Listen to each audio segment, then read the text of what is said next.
তৃতীয় দফার বন্যায় আবারও গোটা কানাইঘাট প্লাবিত হয়েছে। আপনারা জানেন যে এই মুহূর্তে অর্থাৎ দুপুর 12টার সময় 12টার হিসাব অনুযায়ী কানাইঘাটে সুরমা নদীর পানি বিপদসীমার 85 সেন্টিমিটার উপর দিয়ে প্রবাহিত হচ্ছে। অর্থাৎ সকালে এখন থেকে ঘণ্টাখানিক পূর্বে কিন্তু এই বাজারটি ছিল শুকনো, কিন্তু এই মুহূর্তে কানাইঘাট বাজার প্লাবিত হতে চলছে। অর্থাৎ আমি উত্তর বাজারে অবস্থান করছি। আপনারা জানেন যে গত কয়েকদিন থেকে কিন্তু আবহাওয়া বার্তা বারবার জানিয়ে দিয়েছিল যে সিলেটে আবারও কিন্তু বন্যা হতে পারে। সেই লক্ষ্যে মূলত আজ তৃতীয় দফায় কিন্তু কানাইঘাট বাজার প্লাবিত হয়েছে। আমি যদি উপজেলার বিভিন্ন জায়গার কথা বলি তাহলে আমি সকাল থেকে উপজেলার বিভিন্ন এলাকার মানুষের সাথে কথা বলেছিলাম। তারা জানিয়েছেন যে তাদের যে সকল নদীর পাড়ের তীরবর্তী যে জায়গাগুলো ফসলি জায়গাগুলো রয়েছে কিংবা বাড়িঘর রয়েছে, সেই বাড়িঘরগুলো এবং ফসলি জায়গা প্লাবিত হতে শুরু করছে এই মুহূর্তে। তো সব দিক মিলিয়ে বলা যায় যে কানাইঘাটে আবারও কিন্তু ভয়াবহ বন্যা সৃষ্টি হয়েছে।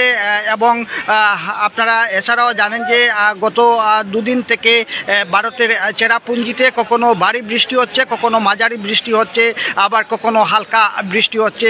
অনুরূপভাবে কিন্তু আমাদের এই সিলেটেও বিশেষ করে কানাইঘাটে কখনো ভারী বৃষ্টি, কখনো হালকা বৃষ্টি, কখনো মাঝারি বৃষ্টি, সব মিলিয়েই কিন্তু কানাইঘাটে আবারও ভয়াবহ বন্যা সৃষ্টি হয়েছে। আমি আপনাদেরকে এই মুহূর্তে কানাইঘাট উত্তর বাজারের দৃশ্যটি দেখাচ্ছি। এখানকার সকল ব্যবসায়ীরা তারা সতর্ক রয়েছেন। আমরা গতকালকেও কিন্তু রাতে একটি লাইভে আপনাদেরকে এই সতর্কমূলক একটি ভিডিও দিয়েছিলাম যে কানাইঘাটে সুরমা নদীর পানি বাড়তে শুরু করেছে। গতকাল যদি সকালের কথা আমি বলি আপনাদেরকে তখন তাহলে কিন্তু গতকাল সুরমা নদীর পানি সকালে বিপদসীমার 41 সেন্টিমিটার নিচে ছিল। আমরা যখন রাত 8টায় লাইভ করেছিলাম সেই লাইভের সময় কিন্তু বিপদসীমার 19 সেন্টিমিটার নিচ দিয়ে পানি প্রবাহিত হচ্ছিল। কিন্তু এখন যে সকালের যদি কথা বলি আমি 10টার দিকের কথা, তাহলে সকালে কিন্তু বিপদসীমার প্রায় 80 সেন্টিমিটার উপর দিয়ে পানি প্রবাহিত হচ্ছিল। আমি এই মুহূর্তে অর্থাৎ দুপুর 12টায় উপজেলা গ্রেড লিডারের সাথে কথা বলেছিলাম। তিনি আমাকে জানিয়েছেন যে এই মুহূর্তে সুরমা নদীর পানি বিপদসীমার 85 সেন্টিমিটার উপর দিয়ে প্রবাহিত হচ্ছে। সব মিলিয়ে বলা যায় যে কানাইঘাটে আবারও কিন্তু ব্যাপক বন্যার আকার ধারণ করছে। আমরা গতকালকে আপনাদেরকে জানিয়ে দিয়েছিলাম যে এই যে তৃতীয় দফার যে বন্যা হচ্ছে সেই বন্যায় উপজেলা প্রশাসনের পক্ষ থেকে সকল ধরনের ব্যবস্থা নেওয়া হয়েছে। গতকাল উপজেলা নির্বাহী কর্মকর্তা ফারজানা নাসরিন তিনি কিন্তু ব্যাপক ভূমিকা রেখেছেন। বিশেষ করে উপজেলার পৌরসভা সহ 9টি ইউনিয়নের চেয়ারম্যানদের সতর্ক থাকার কথা বলা হয়েছে, নৌকা প্রস্তুত রাখার কথা বলা হয়েছে এবং পর্যাপ্ত ত্রাণের যাতে ব্যবস্থা করা হয় সেই চেষ্টা তারা করে যাচ্ছেন। আমি আপনাদেরকে আরেকটি কথা জানিয়ে রাখি যে এই মুহূর্তে কানাইঘাট বাজার কিন্তু এই যে উত্তর বাজার প্লাবিত হয়েছে এবং দক্ষিণ বাজারও কিন্তু প্লাবিত হতে চলছে। আমি দক্ষিণ বাজারের বিশেষ করে সকলের পরিচিত বাই কিংবা দিবারাত্রি রেস্টুরেন্টের ঠিক দক্ষিণ পাশের জায়গা গলিটি কিন্তু ইতিমধ্যে প্লাবিত হয়েছে এবং এবার কিন্তু রাস্তা ইস্যু করে দেওয়ায় সেখানকার রাস্তা এখনও প্লাবিত হয়নি। তবে যেভাবে পানি বৃদ্ধি পাচ্ছে খুব শীঘ্রই কিন্তু সেই রাস্তাটি ডুবে যাবে। এই মুহূর্তে কিন্তু উত্তর বাজারের ব্যবসায়ীরা তারা সবাই সতর্ক রয়েছেন এবং তারা তাদের যাতে করে দোকানপাটগুলো রক্ষা করা যায় সেজন্যই তারা কাজ করছেন এবং তারা তাদের সাধ্য অনুযায়ী সব কিছু কিন্তু এই যে দোকান রক্ষার জন্য তারা তাদের সকল প্রস্তুতি নিয়ে রেখেছেন। এই যে পানির মধ্যে কিন্তু দোকান খোলা রয়েছে। আমি চেষ্টা করব এখানকার যে দোকানের ব্যবসায়ী রয়েছেন আসলে ওনার সাথে যদি কথা বলতে পারি বা কয়টার নাগাদ এই পানি বৃদ্ধি পেয়েছে, বর্তমান পানির অবস্থা কেমন। আমি যতটুকু জেনেছি যে এই মুহূর্তে পানি বৃদ্ধি পেয়েছে প্রায় ঘণ্টাখানিক পূর্বে কিন্তু এই গলিটি শুকনো ছিল। এই যে দোকান দেখতে পাচ্ছেন, বিশেষ করে যদি আমি বিলাল ব্রাইটিজ স্টুডের কথা বলি তাহলে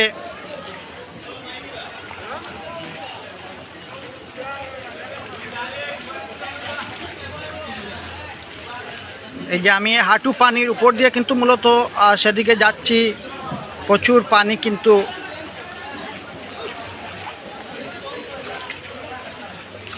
এই যে আঙ্কেল পানি কবে থেকে বৃদ্ধি পাইছে? কত ঘন্টা কত সকালে তুমি যখন দোকানে আইছো তখন কি দেখছো এখানকার অবস্থা? শুকনা ছিল? কত সময় আগে কিন্তু এই পানি উঠছে বাজারও? সকাল 9টা থেকে শুরু হয়েছে পানি ওঠা, বর্তমানে এখন পানি বাড়ের না কমের? পানি বাড়তে আছে। পানি বাড়তে আছে। তো আসলে এই যে আমি আপনাদেরকে এটি জানানোর চেষ্টা করেছিলাম যে আমার কথার সাথে সত্যতা রয়েছে কিনা, কারণ আমিও শুনে এসেছি। আমি সকাল 10টায় উত্তর বাজারের কয়েকজন ব্যবসায়ীর সাথে কথা বলেছিলাম। তারা জানিয়েছেন যে এখনও কিন্তু বাজারের সামান্য যে নিম্ন অঞ্চলগুলো ছিল বা গলির পাশের যে জায়গাগুলো ছিল সেই গলিতে সামান্য পানি ছিল, কিন্তু এই মুহূর্তে অর্থাৎ দুপুর থেকেই কিন্তু পানি বৃদ্ধি পেয়ে গোটা বাজার প্লাবিত হয়েছে। অর্থাৎ নিঃসন্দেহে আমরা বলতে পারি যে কানাইঘাটে আবারও ভয়াবহ বন্যার আশঙ্কা কি বন্যা হয়ে গেছে। এবং আমি উপজেলার বিভিন্ন জায়গার কথা মানুষের সাথে সকাল থেকে কথা বলেছিলাম। বিশেষ করে আমি যদি রাজাগঞ্জের কথা বলি কিংবা 2 নম্বর ইউনিয়নের কথা বলি বা জিঙ্গাবাড়ি অথবা আমি বরচতুলের যে নিম্ন অঞ্চল হাওর অঞ্চল রয়েছে সেই এলাকার কয়েকজনের সাথে কথা বলেছিলাম। বিশেষ করে কোরগড়ি এলাকার 2 জনের সাথে আমার কথা হয়েছে। তারা জানিয়েছেন যে সকালে তাদের ফসলি মাঠের সম্পূর্ণ যে রাস্তা ছোটো কাঁচা রাস্তা ছিল সেগুলো কিন্তু দেখা গিয়েছিল। এই মুহূর্তে কিন্তু সেই রাস্তাগুলো আর দেখা যাচ্ছে না, অর্থাৎ পানি একাকার হয়ে গেছে এবং লোকালয়ে পানি প্রবেশ করছে। সুরমা নদীর যে 17টি বাঙ্গন রয়েছে এবং 17টি পয়েন্ট দিয়ে যে লোকালয়ে পানি প্রবেশ করছে সেই পানিতেই কিন্তু ইতিমধ্যে সবই একাকার হয়ে গেছে। অর্থাৎ আবারও কিন্তু যেদিকে চোখ যাচ্ছে সেদিকে কানাইঘাটে শুধু আর পানি দেখা যাচ্ছে। আমি চেষ্টা করব আপনাদেরকে সেই ভয়াবহ প্লাবিত যেসব এলাকা রয়েছে সেই সব এলাকায় আপনাদেরকে নিয়ে যাওয়ার চেষ্টা করব এবং সেখানকার দৃশ্যটুকু আপনাদেরকে দেখানোর চেষ্টা করব। তবে এই যেভাবে পানি বৃদ্ধি পাচ্ছে, অর্থাৎ বোঝা যাচ্ছে যে হয়তো কিছুদিন পূর্বে যে 2টি পানি এসেছিল, বিশেষ করে আমরা যদি মের শেষের দিকের কথা বলি এবং আবার জুন মাসের প্রথম দিকের বন্যা এবং এই মুহূর্তে আজকে জুলাইয়ের 1 তারিখ অর্থাৎ জুনের শেষ এবং জুলাই মাসের প্রথম বন্যা, সব মিলিয়ে কিন্তু হয়তো যে গত কিছুদিন পূর্বে যে 2টি বন্যা ছিল সেই বন্যা রেকর্ড অতিক্রম করতে পারে এই বন্যা। কারণ এই বন্যাটি যে আসছে ইতিমধ্যে কিন্তু বিভিন্ন সব বার্তা দেওয়া হচ্ছে, বিভিন্নভাবেই বার্তা এসেছে। সিলেটে আবার ভয়াবহ বন্যার আশঙ্কা করেছিলেন তারা, কিন্তু না ঠিকই বন্যা হয়েছে। আর এই বন্যাটি এটিও বলা হয়েছে যে ভারতের চেরাপুঞ্জিতে বেশি বৃষ্টি হচ্ছে এবং সেই বৃষ্টির কারণেই মূলত উজান থেকে পাহাড়ি ঢল এই আমাদের এলাকায় এসে পড়েছে এবং সেই কারণেই মূলত কানাইঘাটে ভয়াবহ বন্যার সৃষ্টি হয়েছে। তো দর্শক, আমি এতক্ষণ কানাইঘাট বাজার থেকে আপনাদেরকে এই দৃশ্যটি দেখিয়েছিলাম। অর্থাৎ এই যে কানাইঘাট বাজারের যেদিকেই কিন্তু আমি মোবাইল রাখছি উত্তর বাজারের সেদিকেই শুধু পানি আর পানি দেখা যাচ্ছে। এই যে আপনারা দেখছেন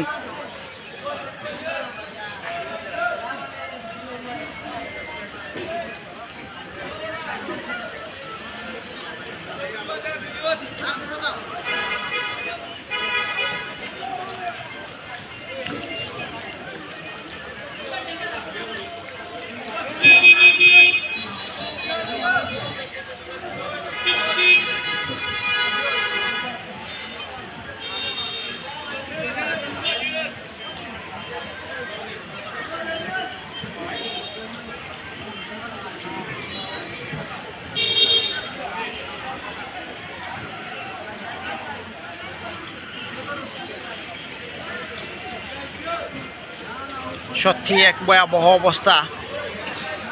উত্তর বাজারের যেভাবে পানি হু করে বৃদ্ধি পাচ্ছে, এভাবেই যদি বৃদ্ধি পেতে থাকে তাহলে গোটা বাজার প্লাবিত হতে মাত্র কয়েক মিনিট সময় লাগবে।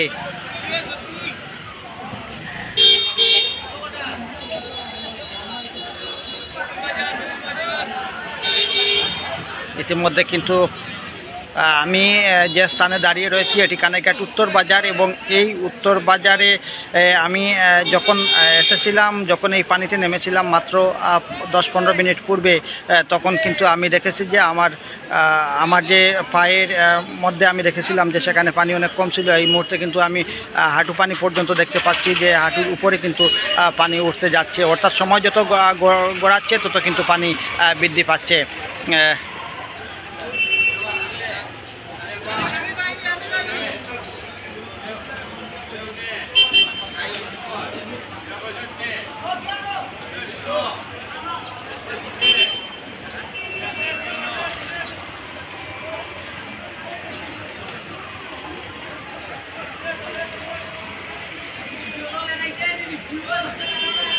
যে পানির ভয়াবহ অবস্থা।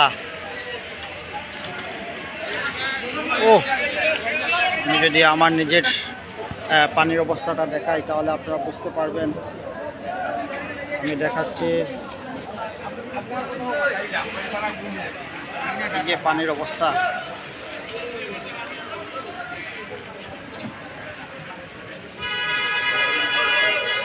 যে দর্শক, আমি এতক্ষণ কানাইঘাট উত্তর বাজার থেকে আপনাদেরকে এই দৃশ্যটি দেখিয়েছিলাম। আবারও আমি চেষ্টা করব অন্য কোনো জায়গায় যাওয়ার জন্য, এবং যে এলাকা বেশি প্লাবিত হচ্ছে, অর্থাৎ যে সকল পয়েন্ট দিয়ে পানি প্রবেশ করছে সুরমা নদীর প্রায় 17টি ডাইক দিয়ে, অর্থাৎ 17টি পয়েন্ট দিয়ে পানি প্রবেশ করছে, সেই বাঙ্গনগুলো ভয়াবহ। এবং সেই বাঙ্গনের পাশেই যে সকল গ্রামগুলো রয়েছে, বিশেষ করে লোকালয়ে পানি প্রবেশ করছে, সেই গ্রামগুলো বেশি প্লাবিত, এবং সেই গ্রামগুলো আপনাদেরকে সেই গ্রামগুলোতে নিয়ে যাওয়ার চেষ্টা করব এবং সেখানকার ভয়াবহ অবস্থা আপনাদের দেখানোর চেষ্টা করব। আমি আপনাদেরকে আগেই জানিয়ে দিয়েছিলাম যে আমি উপজেলার বেশ কয়েক জায়গার মানুষের সাথে সকাল থেকে কথা বলেছিলাম। তারা আমাকে জানিয়েছিল, বিশেষ করে যদি আমি কুয়ারগড়ি এলাকার কথা বলি, সেখানে একটি বড় বাঙ্গন রয়েছে। তখন তাহলে কুয়ারগড়ির এই বাঙ্গন তীরবর্তী এলাকার একজন আমাকে জানিয়েছিলেন যে ভাই, সকালে আমরা ঘুম থেকে উঠে দেখেছিলাম প্রায় 9টার দিকে যে এই এলাকার ফসলি মাঠের যে জমির আমরা স্থানীয় কানাইঘাটের ভাষায় বলি আইল, সেই আইলগুলো কিন্তু দেখা গিয়েছিল এবং সেখানে কোনো পানি ছিল না। দুপুরে 11টার পর থেকেই কিন্তু পানি আসতে শুরু করেছে এবং এই মুহূর্তে 12টায় সবই একাকার হয়ে গেছে, অর্থাৎ সব জায়গায় পানি আর পানি দেখা যাচ্ছে। অর্থাৎ অনেকের ঘর বাড়িতে এখনও পানি ওঠার কোনো খবর পাইনি, তবে কিছুক্ষণের মধ্যে পানি উঠে যাবে এমনটাই। মূলত দুপুরের পর থেকেই কিন্তু পানি বৃদ্ধি পাচ্ছে। আমি সকাল 11:30টার সময় আমার যোদ্ধা সহকর্মী কানাইঘাট প্রেস ক্লাবের যুগ্ম সাধারণ সম্পাদক মুমিনুর রশিদের সাথে কথা বলেছিলাম মোবাইল ফোনে। তিনি আমাকে জানিয়েছিলেন যে তিনি গ্রেড লিডারের সাথে তখন কথা বলেছিলেন, আমাকে জানিয়েছিলেন যে 80 সেন্টিমিটারের উপর দিয়ে পানি প্রবাহিত হচ্ছিল। আমি দুপুর 12টায় উপজেলা গ্রেড লিডারের সাথে কথা বলেছিলাম মোবাইল ফোনে। তিনি আমাকে জানিয়েছেন যে 85 সেন্টিমিটার উপর দিয়ে পানি প্রবাহিত হচ্ছে। অর্থাৎ এই যে সামান্য ব্যবধানে 80 এবং 85, অর্থাৎ কমার কোনো সম্ভাবনা নেই, শুধু বাড়তেই আছে সকাল থেকে, গতকাল থেকেই। অর্থাৎ গতকাল আমি আপনাদেরকে আগেই জানিয়ে দিয়েছিলাম যে সকালে কিন্তু বিপদসীমার 41 সেন্টিমিটার নিচে পানি ছিল। রাত্রে যখন আমরা কথা বলেছিলাম 8টার দিকে, তখন কিন্তু বলা হয়েছিল যে বিপদসীমার 19 সেন্টিমিটার নিচ দিয়ে পানি প্রবাহিত হচ্ছে। আজকে কিন্তু ভোরের পূর্বেই, অর্থাৎ ভোর রাত্রে কিন্তু সেই বিপদসীমা অতিক্রম করছে। সকাল 11টার দিকে অর্থাৎ ভোর রাত্রে বিপদসীমার লেভেলে পানি ছিল এবং সকাল থেকেই কিন্তু মূলত পানি বৃদ্ধি পাওয়া শুরু করছে এবং এই মুহূর্তে 85 সেন্টিমিটার উপর দিয়ে সুরমা নদীর পানি প্রবাহিত হচ্ছে। সব মিলিয়ে বলা যায় যে কানাইঘাটে আবারও ভয়াবহ এক বন্যার সৃষ্টি হয়েছে এবং এই বন্যা হয়তো যে 2 দফায় বন্যা এসেছিল, গত 2 দফায়, সেই 2 দফার বন্যাকে অতিক্রম করবে এবং অতিক্রম করে এটি রেকর্ড বন্যা হবে। তো আসলে এই বন্যার পানি বা বন্যাটি কোথায় গিয়ে গোড়ায় সে পর্যন্ত দেখতে হলে বা জানতে হলে আমাদের আরও কিছু সময় অপেক্ষা করতে হবে, কারণ সুরমা নদীর জোয়ারের উপর কিন্তু এবং পানির ওপর কিন্তু নির্ভর করবে কানাইঘাটের মূলত বন্যা। সুরমা, আপনারা জানেন যে উজান থেকে যখন পাহাড়ি ঢল নেমে আসে তখন কিন্তু আমাদের এই কানাইঘাটের উপর দিয়েই কিন্তু যায়, বিশেষ করে কানাইঘাট এবং জয়গঞ্জ। আর যদি আমি বলি তাহলে বিশেষ করে বড় অংশটি কিন্তু আমাদের কানাইঘাটের উপর দিয়ে যায়, কারণ বরাক নদীকেই কিন্তু মূলত এই সুরমা নদীর উৎপত্তি হয়েছে এবং বাংলাদেশের দীর্ঘতম নদী এটি। এই বরাক নদী পানি কিন্তু কুশিয়ারা এবং সুরমা নদী হয়ে যায়, কিন্তু কানাইঘাটে বরাকের পানি শুধু বরাক নদীর পানি নয়, এখানে আরেকটি লুবা নদী রয়েছে যেটি সম্পূর্ণ কানাইঘাটের উপর দিয়ে বয়ে চলছে এবং সেই লুবার দল লুবা এবং বরাক অর্থাৎ সুরমা, এই 2টি নদীর পানি যখন একত্র হয় তখনই কিন্তু কানাইঘাট ভয়াবহ বন্যা সৃষ্টি হয়। জয়গঞ্জ শুধুমাত্র কুশিয়ারা নদী রয়েছে এবং কুশিয়ারার পানি বৃদ্ধি পেলে কিন্তু জয়গঞ্জে ভয়াবহ বন্যা হয়। আর কানাইঘাটে লুবা এবং সুরমা, যার কারণে কিন্তু ভয়াবহ ধারণ আকার করে কানাইঘাটে, কারণ এই যে ভারতের চেরাপুঞ্জিতে যখন বৃষ্টি হয়, বিশেষ করে মেঘালয় রাজ্যের এই চেরাপুঞ্জি, এটি কিন্তু বিশাল একটি চেরাপুঞ্জি, অর্থাৎ প্রায় মেঘালয়ের এই যে আমাদের উত্তর প্রান্ত যেটি রয়েছে সেই প্রান্তেই কিন্তু এই চেরাপুঞ্জিটির অবস্থান। এবং এই পুঞ্জিতে যখন বৃষ্টি হয় তখনই কিন্তু কানাইঘাটে ভয়াবহ বন্যার আকার ধারণ করে এবং অবশেষে সেই পানির প্রভাব পড়ে সিলেট সহ অর্থাৎ সিলেট সদর সহ সুনামগঞ্জের অপর কিন্তু এই প্রভাব পড়ে। এবং এই সুরমা নদীর তীরে যতটি উপজেলা রয়েছে, বিশেষ করে আমি যদি গোলাপগঞ্জের কথা বলি, ফেন্সিগঞ্জের কথা বলি বা আরও অন্যান্য যদি জায়গার কথা বলি, তাহলে কিন্তু সেই জায়গা উপজেলাগুলোর উপর দিয়ে কিন্তু এই বন্যার প্রভাব পড়ে। এই জন্যই কিন্তু সর্বপ্রথমই কিন্তু প্লাবিত হয় আমাদের কানাইঘাট, আর এই কানাইঘাটের উপর দিয়েই কিন্তু ঝড়ঝাপটা যাই হয়, তাই কিন্তু কানাইঘাটের উপর সর্বপ্রথম আসে, এরপর কিন্তু অন্যান্য উপজেলাগুলো প্লাবিত হয় এবং অন্যান্য উপজেলার উপর যায়। তো দর্শক, এই যে চেরাপুঞ্জিতে গত কয়েকদিন থেকে প্রচুর বৃষ্টি হচ্ছে, কখনো ভারী বৃষ্টি হচ্ছে, কখনো মাঝারি বৃষ্টি হচ্ছে, কখনো কিন্তু আবার হালকা বৃষ্টি হচ্ছে।